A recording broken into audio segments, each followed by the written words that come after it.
Tayo ditong mga kinatawan ay ibinoto lamang ng ilang libong Pilipino. Ngunit ang kasama natin ngayon ang Pangulong Duterte, ang most voted Philippine leader ng 2016.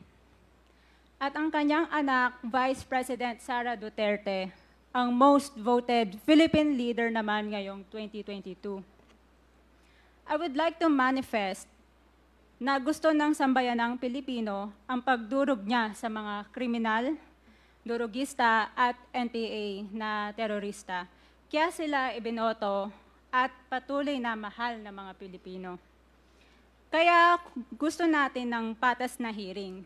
Sana sinama natin dito ang libo-libong mga magulang na ang mga anak ay biniktima ng mga durugista. Ang mga ordinaryong Pilipino na naglalakad galing trabaho, tapos sinaksak o pinatay ng adik, lahat ng mga kababaihan, na kahit pati infant na babae ay ginahasa na ng adik. Libo-libo rin ang kanilang mga magulang at mahal sa buhay na wala dito ngayon. Awang-awa ang mga Pilipino sa mga inosenteng pamilyang na ito, kaya niluklok ng bansa ang Pangulong Duterte. Ang drug war ng Pangulo ay policy lamang. Hindi ito natupad kung hindi ito pinondohan ng Kongreso ng 6 na taon. Majority pa nga dito sa mga kinatawan ay naka-Duterte fist pa nung buong 6 na taon eh. Ang Duterte Youth Party List po ay patuloy na naninindigan sa Pangulong Rodrigo Duterte at pangalawang Pangulo, Sara Duterte, na naglingkod ng maayos, dumurog sa mga durugista, kriminal at NPA na terorista para proteksyonan ang milyon-milyong Pilipino. Bakit wala nag-iimbestiga dito o nag-iimbita sa atin sa sobrang raming Pilipino na biniktima ng mga durugista?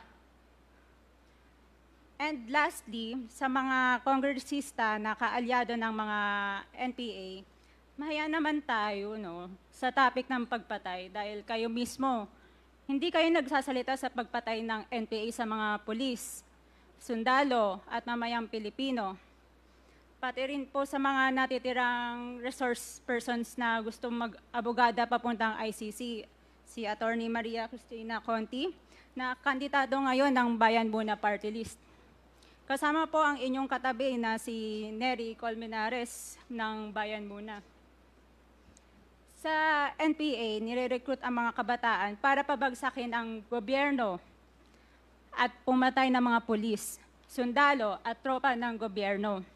Hindi nyo naman kinokondena ang pagpatay nila.